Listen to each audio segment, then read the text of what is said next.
Hello, ladies and gentlemen, and welcome to Mr. Saucedo's YouTube videos. Today, I'm going to be talking to you about the Bronsted Lowry definition of acids and bases. And so the first thing that you need to be aware of are that acids are defined as hydrogen ion donors, and bases are defined as hydrogen ion acceptors. So what that means is that an acid is going to be losing an H+, and a base is going to be gaining an H+. All we really care about is the left side of the double arrows here. Okay, we don't care about the opposite side, we only care about this. So the way that I kind of go about doing this is I take a look and I say, okay, in order to get to this side, which H is going to be moving to which base? So the one that I have circled here, you can see is moving from here, and then it's attaching to the H2O. So HCl is losing an H, H2O is gaining an H. The one that loses, that's your acid. The one that's gaining, that's going to be your base. So if I were to like diagram this out or something, I would say my HCl is my donor because it's donating this H+, so it's losing this. And then my base, in this case water, H2O, is my acceptor because this is the one that is gaining the H. How do I know? Now we can look at the other side, right?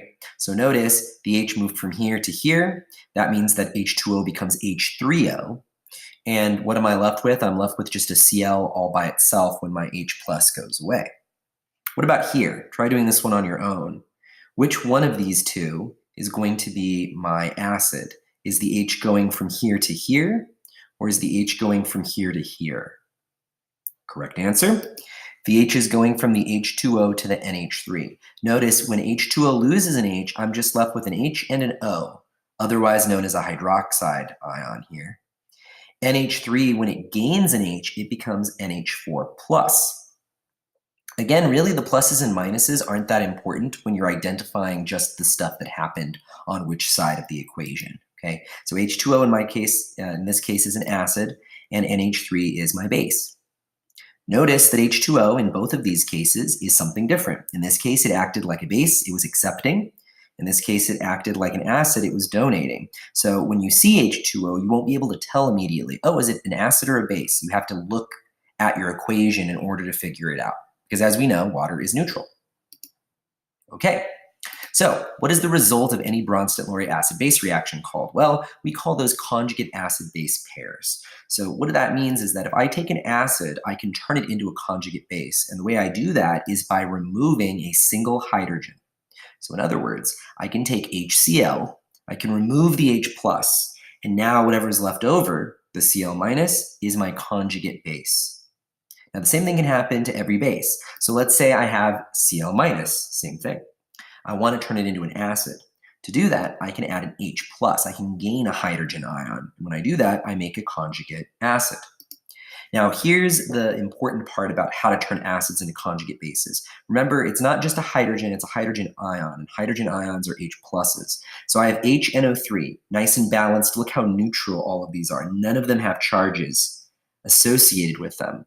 But if I wanted to turn this into a conjugate base, I would have to remove H+. Not just H, but H+. So what would be left over? I have this NO3, and that has a minus charge because I lost an H+. An A+ and a minus cancel to give you this neutral compound. What about HF? Take away my H+, what am I left with? I'm left with F-. H2SO4, I'm not trying to be tricky, by the way. It says you remove a single hydrogen ion. I can't remove both of these, I can only remove one. What am I left with? HSO4 with a minus. Why the minus? Well, H+ is what I'm losing here. What about H3PO4? Remember, it's a single hydrogen that's being lost. So instead of 3 hydrogens, I only have 2 hydrogens. And that gives me still a negative charge because I lost a plus. What about going the opposite direction? What if I want to turn some conjugate acids into, some bases into conjugate acids? So I have right here 4 different bases. This one doesn't have a charge. These ones all have charges to them. Okay, I have to add an H+. What happens when I take NH3 and I add an H+? I get NH4, and notice because it's neutral, I have to have a plus because I gained H+. That positive charge got carried over. What about the next one? NO2 minus. If I add an H plus, a plus and a minus cancel out, and now I'm left with just HNO2. Notice there's no charge. ClO minus, that becomes HClO. HCO3 minus, that becomes H2CO3. Notice again, the plus and the minus cancel out in these three situations. They don't here because there isn't a charge, so that plus gets carried over. So every Bronsted Lowry acid-base problem will ask you to find an acid, to find a base, to find a conjugate acid, and to find a conjugate base. The acid and base, those are found on the left side of the double arrows. Conjugate acids and bases are found on the right side. Let's do this. I've got hydrofluoric acid and nitrogen trihydride. I mix them together in a flask. Let's identify my acid and base. Which one of these do you think is my acid? Is the H going from here to here, or is it going from here to here? Correct answer? It's going from here to here. Notice I have NH4 on this side, and I'm left with just F all by itself. So what does that mean? HF, that's my acid. What does it become on the opposite side when I remove that H plus? It becomes a conjugate base. Next part's kind of easy. NH3, that's my base then. So what does it become on this side? It becomes the conjugate acid. So these are paired up still. HF and F minus, they just form a conjugate acid-base pair, like this. Next up, something to keep in mind, lots of acid-base reactions have water as a product, and a lot of times people don't see it because they start looking at HOH. So keep in mind, H plus and OH minus gives you water, okay? So HOH, that is the same as H2O. If you want to write it out this way, that's fine. But whenever you see that, just keep in mind, H plus and OH minus gives you H2O. Let's look at an example like that. Carbonic acid and hydroxide ions are mixed together in a flask. Identify the conjugate acid-base pairs. So again, is my H going from here to here, or is it going from here to here? Take a look at your products. Which direction do you think it's moving?